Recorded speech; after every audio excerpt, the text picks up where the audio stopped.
आपने चूंकि कर्म के सिद्धांत की बात कही कि कर्म बहुत महत्वपूर्ण है, गीता में भगवान श्री कृष्ण भी कर्म के योग के विषय में विस्तार से बताते हैं। लेकिन मैं एक और सवाल इसलिए पूछना चाहता हूं कि कर्म और किस्मत,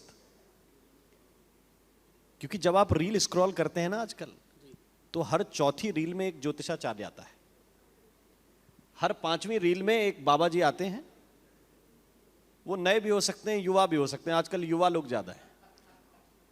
वो हमेशा यही बताते हैं कि आपकी किस्मत ऐसे चमकेगी, आपकी किस्मत ऐसे चमकेगी।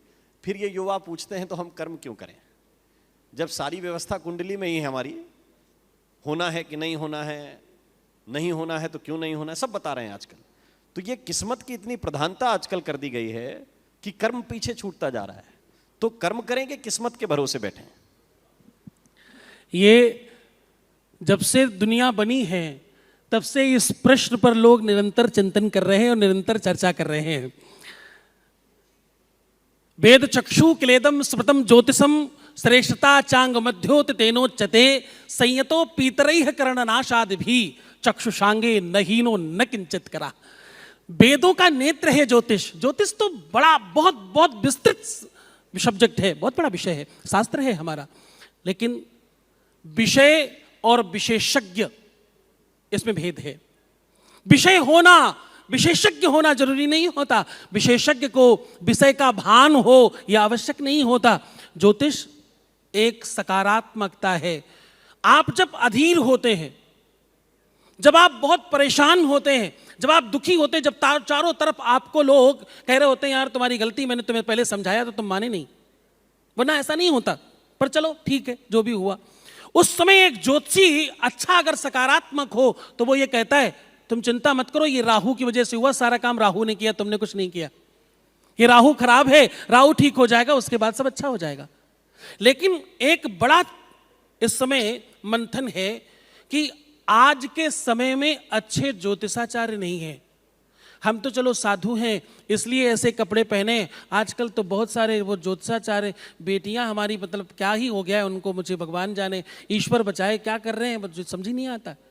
ज्योतिष बहुत गहरा सब्जेक्ट है, ज्योतिष बहुत गहन रिसर्च का विषय है, पर ज्योतिषाचार्य आज 99.9% ज्योतिषाचार्य सब भट्टाचार्य हैं। अब भट्टाचार्य तुम लोग गूगल कर लेना, इससे ज्यादा नहीं कह सकता मैं। तो विषय बहुत बड़ा है, विशेषज्ञ बहुत खराब है। ज्योतिष की वो जो रील देख करके आप ये कर लेंगे तो ही ऐसा होगा, ऐसा नहीं है। ग्रहों से बहुत बड़ा है अनुग्रह। हां, परमात्मा की कृपा तुम पर होगी, ईश्वर के अधीनस्थ अगर तुम रहोगे। हारिए न हिम्मत विशारिए न राम, एक ही गुरु मंत्र बहुत है आपके लिए। हारिए न हिम्मत, जो करना वो करना ही है। तुम जवान हो, जहां पर तुम अपना पैर जमाओगे वो अंगद का पैर है ऐसा समझकर जमाना, और जमीन पर ऐसा पैर पटकना कि पाताल से गंगा बाहर आ जाए। तो हारिए न हिम्मत और विशारिए न राम, परमात्मा को आप विस्मृत मत करें, आप भूले नहीं। इससे बड़ा कोई गुरुमंत्र नहीं है। और कर्म पहले है या भाग्य, तो भाग्य कुछ होता नहीं है। भाग्य जैसी कोई चीज नहीं होती, किस्मत जैसी कोई चीज होती ही नहीं है साहब। प्रारब्ध, किस्मत, लक, ये आपके कर्म रूपी वृक्ष का फल है। आप कर्म करते हैं, आप जैसा कर्मयोगी बने, मैंने प्रारंभ में कहा था। आप अगर कर्म करते हैं, आप निरंतर 2+2 4 ही होता है भाई, इसमें ये सीधा कैलकुलेशन है। आप कर्म करें तो आपको फल मिलेगा ही। गीता में भगवान कृष्ण ने कहा कर्मण्येवाधिकारस्ते मां फले सुकदाचन, अगर तुम कर्म करते हो। अब इसका भी अर्थ लोगों ने गलत समझा। वो कहते हैं कि कर्म करो फल की चिंता मत करो। इसका अर्थ ये नहीं है कर्म करो फल की चिंता मत करो। इसका अर्थ है अगर तुम कर्म करोगे तो फल की चिंता करनी ही नहीं पड़ेगी। अवश्यमेव भोक्तव्यम, आप संस्कृत के जानकार हैं। अवश्यमेव, अवश्य ही, प्रेशर देके बोला जा रहा है, ऐसा ही होगा। अवश्यमेव भोक्तव्यम कृतकर्म शुभाशुभम, शुभ अथवा अशुभ फल का लाभ आपको मिलेगा ही मिलेगा। गोस्वामी तुलसीदास जी भी कहते हैं, बोले काया से जे पातक होई। क्या बोले? काया से जे पातक होई। फिर बिन भोगे छूटे नहीं कोई, छूटे नहीं कोई छूट ही नहीं सकता। तो तुम कर्म अच्छे करो। जब तुम बुरे कर्म करते हो तो तुम ये मत सोचना अगली बार कौन देख रहा है। मैं कहता हूं ये भी भूल जाओ कि परमात्मा देख रहा है, भगवान देख रहा है। इससे आगे बढ़ो। तुम नए जमाने के लोग हो, नई चीजें समझते हो, तो कौन देख रहा है पर जवाब दे रहा हूं। जब तुम अकेले में जो जो कुछ करते हो मैं बताऊंगा नहीं। तुम सब युवा हो, मेरे से ज्यादा जानते हो। मैं जिस पीढ़ी का हूं उस समय ये सब नहीं होता था, अब होता है, वो भी मुझे पता है। तो तुम जो जो कुछ करते हो अकेले में, चुपचाप, शांति में, अगर तुम्हारी नजर में वो गलत है तो उस समय कौन देख रहा है उसका जवाब दे रहा हूं।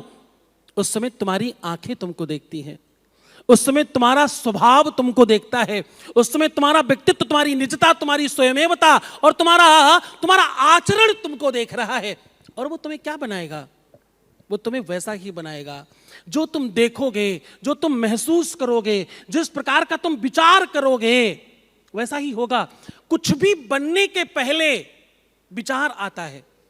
इसीलिए पुराने लोग कहा करते थे विनाश काले, सप्तम विभक्ति, भविष्य काल की बात हो रही है, फ्यूचर टेंस। विनाश काले विपरीत बुद्धि। कल कुछ खराब होने वाला होगा तो बुद्धि आज खराब होगी, कल नहीं आज, पहले।